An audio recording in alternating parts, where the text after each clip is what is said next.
Terima kasih kepada teman-teman pengkaji keadilan politik sosial dan hukum yang telah mengundang saya untuk berdiskusi perihal Undang-Undang Minerba yang baru saja direvisi. Nah, sebelum saya berbicara, pertama-tama saya ingin menyampaikan disclaimer terlebih dahulu bahwa saya bukan ahli hukum pertambangan. Bidang kajian saya, sebagaimana disampaikan oleh Bu Dewi tadi, adalah hukum lingkungan. Oleh karena itu, apa yang akan saya bicarakan pada siang hari ini adalah berkaitan dengan aspek hukum lingkungan dari revisi Undang-Undang Minerba tersebut. Jika nanti ada pertanyaan tentang hukum pertambangan atau bisnis proses pertambangan, saya memberikan kesempatan kepada Bapak Ibu yang lain untuk ikut merespon, karena sebenarnya saya juga ingin belajar bagaimana sebenarnya hukum pertambangan atau bisnis proses pertambangan ini bekerja, sehingga menghasilkan sebuah revisi seperti ini. Nah, diskusi untuk siang hari ini saya beri judul Menakar Keadilan Lingkungan dalam Revisi Undang-Undang Minerba.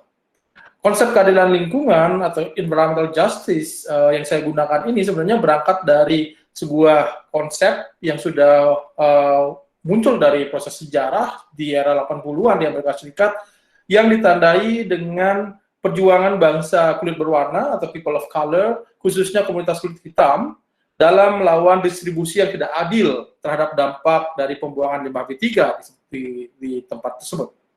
Nah, saat ini konsep keadilan lingkungan ini telah berkembang sedemikian pesat melampaui dimensi ras sebagaimana yang terjadi sebelumnya. Dengan demikian, menurut saya problematika hukum lingkungan kontemporer yang ketika kita melihat Undang-Undang Minerba ini harus diletakkan dalam 3 hal berikut ini. Yang pertama, keadilan lingkungan itu menyangkut perihal distribusi, keadilan lingkungan juga menyangkut perihal pengakuan atau rekognisi, keadilan lingkungan juga menyangkut perihal partisipasi. Ya, kalau saya menekankan bahwa ini partisipasi politis, karena bahasa partisipasi hari ini adalah bahasa yang sangat teknokratik, ya, bahkan tokenistik dan bahkan formalistik. Ketika Anda hadir di sebuah tempat memberikan tanda tangan, itu sudah dianggap sebagai partisipasi. Padahal bisa saja kepentingan Anda itu tidak diakomodir dalam proses pengambilan keputusan tersebut. Oleh karena itu partisipasi menjadi penting dan melihat dimensi partisipasi ini secara politis bukan secara teknokratis. Nah, perspektif keadilan lingkungan ini pula lah yang kemudian akan saya gunakan untuk mengkaji revisi Undang-Undang Minerba sehingga kita bisa melihat pertanyaan tadi yang disampaikan oleh Bu Dewi, siapa yang dimenangkan dan siapa yang kemudian dikalahkan dalam pertarungan kebijakan pertambangan dan operasinya di tengah masyarakat. Nah, saya akan mulai dari problem distribusi terlebih dahulu. Problem distribusi dalam keadilan lingkungan kontemporer tidak hanya menyangkut tentang distribusi dampak lingkungan yang negatif bagi masyarakat, namun juga distribusi keuntungan dari sebuah kegiatan pengelolaan lingkungan maupun sumber daya alam, dalam hal ini pertambangan.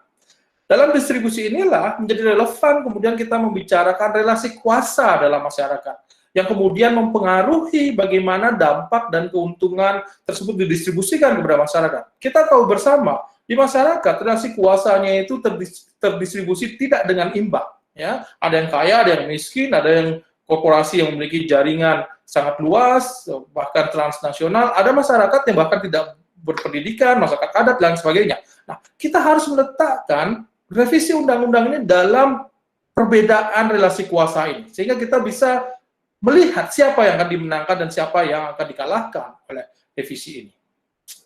Berkaitan dengan keuntungan, ya, distribusi tentang keuntungan, dari revisi Undang-Undang Minerba ini, kita bisa melihat dengan jelas, kita bisa membaca dengan jelas bahwa keuntungan terbesar itu diberikan kepada perusahaan-perusahaan tambang. Mulai dari kemudahan berinvestasi, kemudian perpanjangan kontrak karya menjadi izin usaha pertambangan tanpa proses negosiasi atau proses lelang, bahkan sebagaimana disampaikan oleh Pak Edi tadi, seluruh wilayah Republik Indonesia hingga landasan kontinennya sudah didesain sebagai wilayah hukum pertambangan untuk kepentingan semangat keruk habis ini.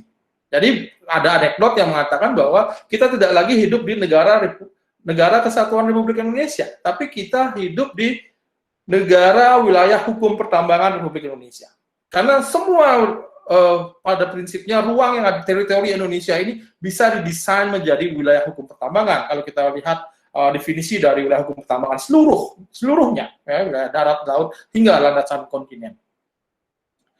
Nah, selain itu, perusahaan tambang juga memperoleh jaminan bahwa wilayah konsesinya tidak akan diubah peruntukan ruangnya.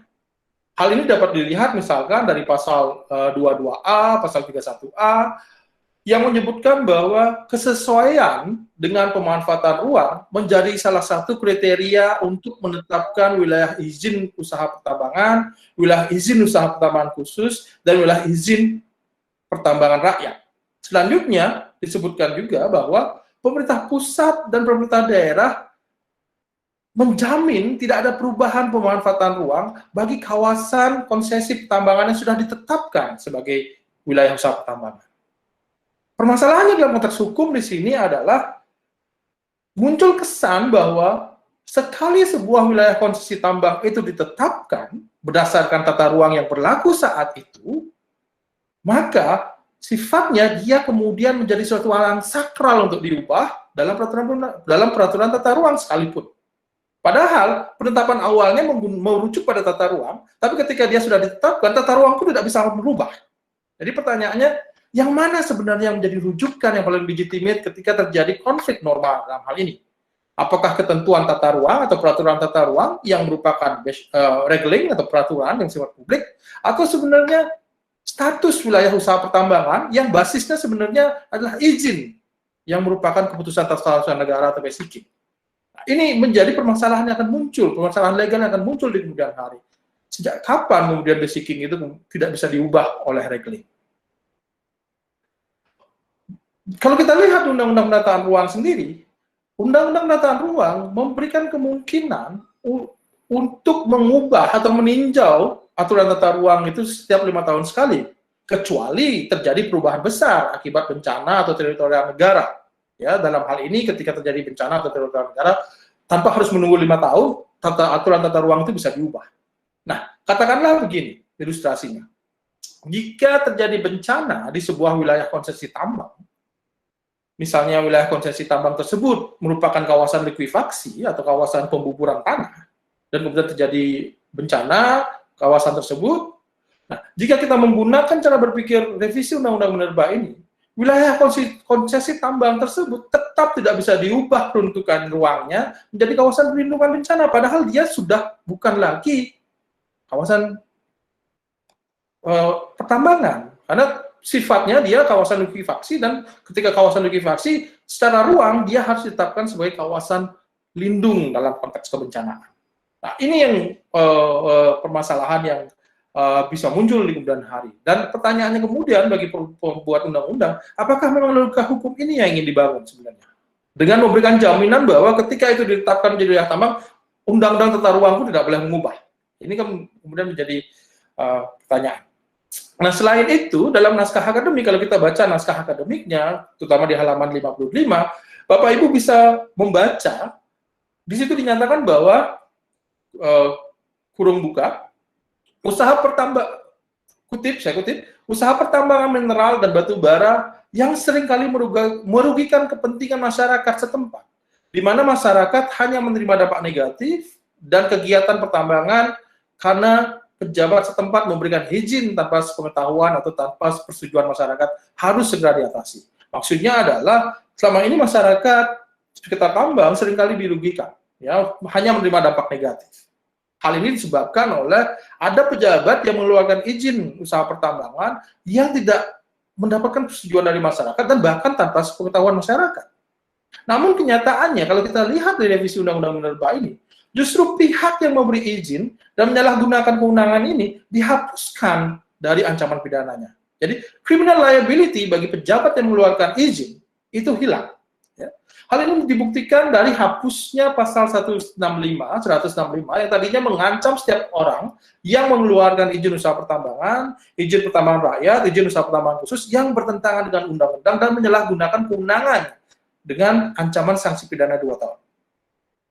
Sebaliknya, ya, ini ironisnya dan bahkan menurut saya sangat ironis. Sebaliknya, masyarakat yang kemudian dianggap mengganggu ini sangat subjektif tentu saja dan bisa diperdebatkan. Yang dianggap mengganggu dan merintangi kegiatan usaha pertambangan berpotensi untuk dikriminalisasi melalui pasal 162 dan dengan dikuatkannya kembali pasal 162 ini. Singkatnya, revisi ini, ya, dari konteks distribusi justru menguatkan distribusi yang tidak adil atas beban dan keuntungan operasi tambang. Ya, di satu sisi perusahaan tambang diberikan keistimewaan, di sisi yang lain justru masyarakat kemudian diancam oleh kriminalisasi. Konteks yang kedua adalah problem rekognisi. Ya, rekognisi atau pengakuan seringkali menjadi permasalahan dalam pembuatan hukum. Nah, mengikuti Bonaventura de Sousa Santos, saya melihat bahwa pembuatan hukum atau lawmaking itu analog dengan pembuatan peta atau path map making. Dalam hal ini, pembuatan hukum, sebagaimana juga pembuatan peta atau kartografi, bukanlah sebuah aktivitas yang teknokratis, namun dia merupakan aktivitas politis yang ditentukan oleh perspektif dan kepentingan si pembuatnya tentang apa yang penting dan tidak penting untuk dimasukkan, baik dalam undang-undangnya maupun dalam peta tersebut. Nah, mereka di sini terlibat secara sadar dalam sebuah the politics of inclusion exclusion yang menentukan apa yang dia masukkan dan dia tidak masukkan tergantung dari perspektif dan kepentingan yang dia miliki. Bagi entitas yang tidak dimasukkan dalam peta, keberadaannya kemudian akan dianggap tidak penting, sehingga entitas ini dengan sengaja akan dihilangkan dalam peta maupun hukum. Konsekuensinya bahwa mereka tidak memiliki hak, bahkan mereka keberadaannya saja tidak dianggap, bagaimana kemudian bisa memiliki hak. Ya. Nah, dan juga pembaca dan penafsir peta atau hukum ini ya, juga akan menggunakan perspektif yang sama sebagaimana yang digunakan oleh pembuatnya. Kalau pembuat peta mengatakan bahwa sebuah kota tidak muncul di peta provinsi tertentu, tentu pembaca juga akan tidak bisa menemukan kota tersebut. Dan dalam konteks hukum juga akan sama, penafsiran yang akan muncul adalah penafsiran berdasarkan pada apa yang dibuat oleh pembuat undang-undang ini. Jika kita kemudian kaitkan dengan revisi undang-undang minerba, ya, dalam kesempatan pembahasan di DPR, Menteri SDM menyatakan bahwa saya kutip lagi, perubahan undang-undang minerba diperlukan untuk menjawab permasalahan pengelolaan pertambangan minerba saat ini dan masa mendatang. Kemudian dilanjutkan, serta yang terpenting memberikan kepastian hukum seluruh pemangku kepentingan di sektor pertambangan. Pertanyaannya kemudian, siapa pemangku kepentingan yang dimaksud? Katanya seluruh, tapi siapa pemangku kepentingan yang dimaksud dan pemangku kepentingan yang mana yang kemudian mau mendapatkan peranan dominan atau mendapatkan posisi dominan dalam perubahan undang-undang minerba ini. Kalau dibaca revisinya, kita mengetahui bahwa yang dominan adalah perusahaan tambang sekali lagi. Perlindungan terhadap masyarakat itu hanya dibahas di satu pasal saja, dan itu pun penuh dengan kualifikasi. Ini poin yang nanti saya akan elaborasi di bagian partisipasi. Ya. Nah, bagian partisipasi, sekali lagi ini adalah dimensi ketiga dari keadilan lingkungan adalah partisipasi. Dalam konteks hukum lingkungan, partisipasi itu seringkali merujuk pada Aarhus Convention 1998, yang mana partisipasi itu dinilai memiliki 3 pilar. Yang pertama, access to information atau akses informasi, dan kemudian participation in decision making atau partisipasi dalam pengambilan keputusan, dan access to justice atau akses keadilan. Menurut saya, partisipasi ini harus dimaknai baik secara positif maupun secara negatif. Karena menurut saya, partisipasi ini memiliki 2 dimensi. Partisipasi positif dan partisipasi negatif. Partisipasi positif adalah partisipasi untuk mendukung atau untuk terlibat dalam kebijakan, program, atau proyek pembangunan. Ya. Dan sebaliknya, partisipasi negatif adalah partisipasi untuk mengkritisi, bahkan menolak kebijakan, dan bahkan men-challenge kebijakan, program, atau proyek pembangunan. Ya. Nah, dalam konteks formal, anehnya, kaidah Aarhus Convention tidak diindahkan dalam proses perubahan undang-undang ini. Akses informasi disimpangi, sebagaimana dikatakan Pak Edi tadi, undang-undang yang sudah ditetapkan sangat sulit untuk diakses, dan kemudian pengambilan putusannya juga tidak melibatkan masyarakat secara luas, apalagi masyarakat berkepentingan, ada LSM lingkungan, masyarakat yang terkena dampak tambang, dan kemudian masyarakat adat dan lain sebagainya. Hampir tidak ada representasi dari kelompok-kelompok yang akan terkena dampak ini. Nah, pembahasannya pun terkesan tidak memiliki sense of crisis, karena pembahasan dilakukan di masa tanggap darurat COVID-19. Jadi menurut saya ini semacam strategi noise reduction. Jadi strategi untuk mengurangi kebisingan, karena siapapun yang menolak penetapan undang-undang ini, mereka tidak bisa melakukan apa-apa selain ribut di sosial media atau di Facebook atau di Twitter. Karena untuk berdemonstrasi, berkumpul untuk menolak penetapannya sudah tidak dimungkinkan. Karena kita harus ikut protokol COVID, kemudian ada ketentuan-ketentuan pidana yang kemudian membatasi kegiatan-kegiatan fisik yang melibatkan banyak orang. Nah, ini memang sengaja dilakukan sebagai sebuah noise reduction. Kemudian kalau kita lihat dari aspek substansi, kita bisa membaca naskah akademik. Ya. Disebutkan di naskah akademik tersebut, salah satu prinsip yang harus melandasi perubahan undang-undang minerba ini adalah asas partisipasi atau prinsip partisipasi. Namun, sayangnya dari undang naskah akademiknya saja bermasalah, partisipasi ini kemudian direduksi sedemikian rupa maknanya dan sangat drastis hanya pada aspek partisipasi positif. Atau lebih sempitnya bahwa partisipasi dimaknai adalah peran serta masyarakat untuk itu ikut bekerja di perusahaan tambang, ikut menjadi pengusaha tambang, dan ikut menjadi distributor tambang. Ya.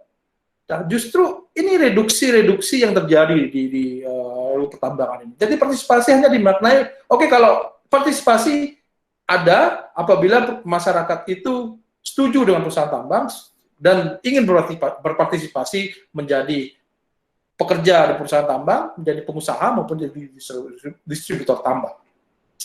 Nah, menariknya ketentuan pasal 162, ya kalau kita lihat revisi undang-undangnya, justru melakukan kriminalisasi bagi warga yang mengganggu operasi tambang, yang dianggap atau dinilai mengganggu operasi tambang.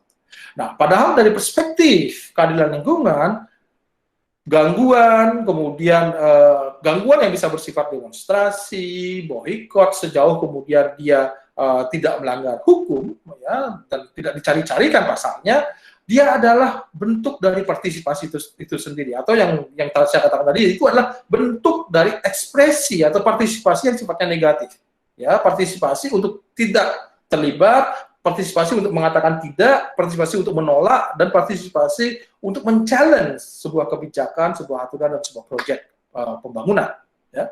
Nah, karena menolak dan mengkritisi operasi tambang dengan jalan yang non kekerasan merupakan salah satu bentuk partisipasi yang berdimensi negatif yang saya sebutkan tadi. Seharusnya suara-suara kritis ini diberikan ruang dan dijamin dalam pengambilan keputusan, dalam tidak hanya dalam pengambilan kebijakan pertambangan, tapi juga dalam operasi tambang tentunya.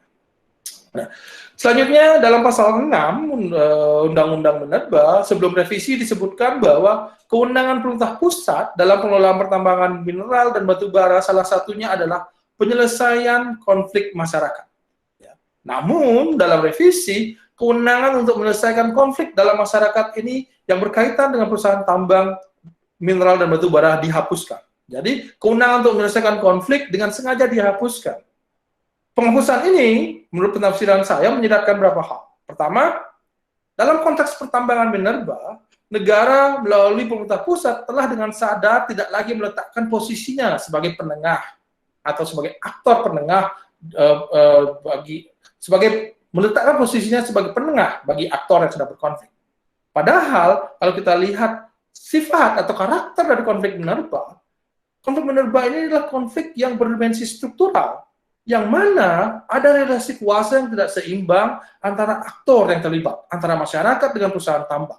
Ya. Penarikan diri dari kewenangan ini yang dilakukan oleh pemerintah pusat berarti melakukan pembiaran atas konflik yang terjadi, meski dalam prakteknya seringkali negara justru bukan netral, menarik diri dari masyarakat, tapi justru berpihak pada perusahaan tambang, sehingga hal ini menambah jomplangnya relasi kuasa, ya, dari aktor yang sedang berkonflik. Alih-alih menyeimbangkan relasi kuasa dengan mengangkat masyarakat, membantu masyarakat, tapi justru yang terjadi adalah menambah jomplang relasi kuasa ini dengan berpihak kepada perusahaan tambang. Nah, hal ini justru kontraproduktif dengan klaim bahwa revisi ini mengedepankan agenda asasi manusia, dan kita bisa lihat di pasal 10 dan konsiderannya yang menyatakan bahwa guna memberikan perlindungan terhadap masyarakat yang berdampak. Jadi ada hal yang kontradiktif di situ. Nah, penarikan diri atau penghapusan kewenangan untuk menyelesaikan konflik ini juga menyiratkan hal yang kedua, yakni perlindungan masyarakat hanya dicantumkan pada satu pasal saja, yakni pada pasal 145, di mana perlindungan ini ada dimaknai secara sempit sebatas pada perlindungan dalam konteks hukum perdata. Hal ini ditunjukkan dari bunyi pasal 145. Yakni kalau saya baca ayat 1, masyarakat yang terkena dampak langsung dari kegiatan usaha pertambangan berhak, huruf A, memperoleh ganti rugi yang layak akibat kesalahan dalam pengusahaan kegiatan pertambangan sesuai dengan ketentuan peraturan perundang-undangan, dan atau B, mengajukan gugatan melalui pengadilan terhadap kerugian akibat pengusahaan pertambangan yang menyalahi aturan. Padahal, konflik masyarakat dengan perusahaan tambang tidak semata-mata merupakan permasalahan perdata yang tujuannya hanya untuk mendapatkan ganti kerugian. Konflik ini bisa muncul dari konflik nilai. Bagaimana masyarakat melihat alamnya, melihat lingkungannya, melihat tanah wilayahnya berbeda dengan bagaimana perusahaan tambang, pemerintah melihat sebuah bentangan hutan, sebuah bentangan alam. Ya, masyarakat melihatnya sebagai sebuah identitas, sebagai sesuatu yang sakral, sedangkan perusahaan tambang melihatnya, oh ada deposit batu bara yang kemudian kita harus keruk untuk kepentingan ekonomi. Nah, misal itu konflik juga bisa muncul karena konflik nilai. Ya, misalnya berkaitan dengan wilayah adat yang disakralkan atau identitas kolektif masyarakat yang nilai-nilai ini yang sifatnya transendental, yang sifatnya identitas, tidak bisa begitu saja dikonversi dalam bentuk nominal uang. Mau mendapatkan ganti rugi yang apa? Gitu. Karena mereka tidak menuntut ganti rugi, mereka menuntut bahwa identitas mereka itu harus tetap mereka jaga. Karena tanah wilayah adalah media mereka yang berhubungan dengan leluhur mereka dan berhubungan dengan relasi mereka yang berikutnya. Jadi tanah wilayah mereka adalah titipan yang menghubungkan mereka dengan leluhur mereka dan menghubungkan mereka dengan generasi berikutnya. Jadi ini bukan urusan ganti rugi semata-mata, bukan hak wilayah, tanah wilayah ini bukan sebuah aset ekonomi yang kemudian bisa dengan mudah diberikan ganti rugi dan kemudian mereka berpindah, tapi ini ada urusan identitas, ada urusan kepercayaan dan lain sebagainya yang sangat kompleks nilainya. Nah, selain itu, kalaupun konflik tersebut memang berdimensi perdata, jadi saya tidak menutup kemungkinan bahwa ada konflik yang berdimensi perdata, hak atas tanah misalkan, yang bertujuan untuk memperoleh ganti rugi, dengan rumusan pasal 145, jelas terlihat kesulitan yang dihadapi masyarakat dalam memperoleh ganti rugi. Karena mereka harus membuktikan bahwa kerugian mereka itu timbul karena kesalahan perusahaan dalam kegiatan pertambangan. Bayangkan masyarakat pedalaman tentu tidak memiliki kemampuan untuk melakukan pembuktian ini, ya, pembuktian atas kesalahan. Karena mereka tidak bisa masuk dan bahkan mereka tidak memiliki pengetahuan tentang bagaimana bisnis proses pertambangan untuk menyebabkan mereka kemudian menderita kerugian. Jadi beban pembuktiannya ada di masyarakat. Ya, kalau kita menggunakan pendekatan perdata itu tadi. Nah, pertanyaannya mungkin nggak masyarakat adat ini di dalam pedalaman Papua, di pedalaman Kalimantan Timur untuk membuktikan bahwa mereka menderita kerugian karena ada kesalahan perusahaan. Jadi itu suatu hal yang mustahil untuk dilakukan. Nah, dengan rumusan tersebut, saya juga menafsirkan bahwa strict liability itu tidak berlaku di sini. Ya, maka tidak berlaku strict liability dalam melindungi masyarakat yang terkena dampak langsung dari kegiatan pertambangan, karena mensyaratkan bahwa dampak negatif tersebut harus muncul akibat dari kesalahan atau akibat dari pengusahaan pertambangan yang menyalahi aturan. Ya.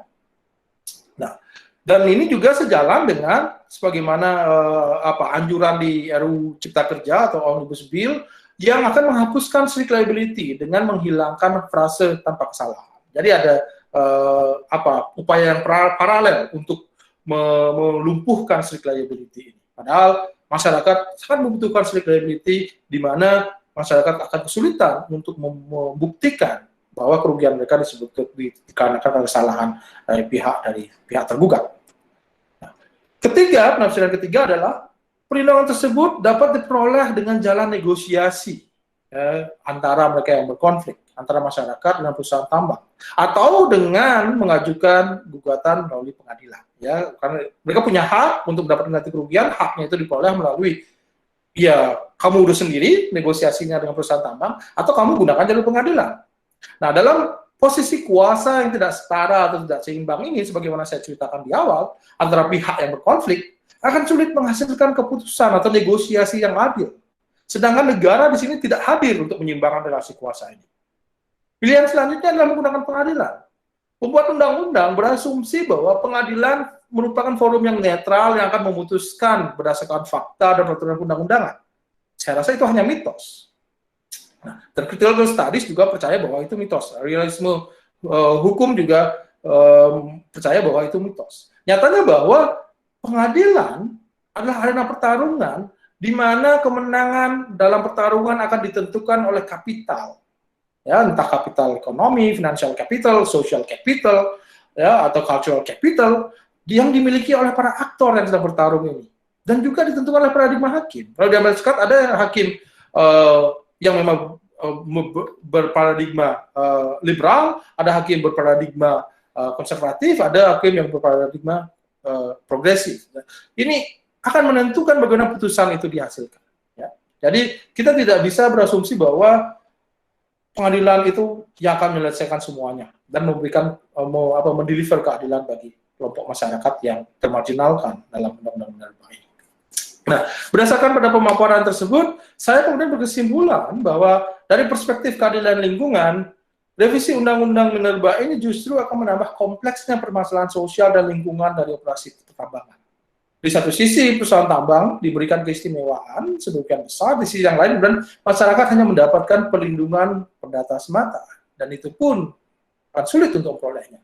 Nah, hal ini belum lagi juga potensi kriminalisasi yang semakin kuat dan yang tetap dipertahankan dalam undang-undang ini, yang menunjukkan bagaimana watak industri tambang ini yang bertangan besi dan didukung oleh perangkat koersif dari negara.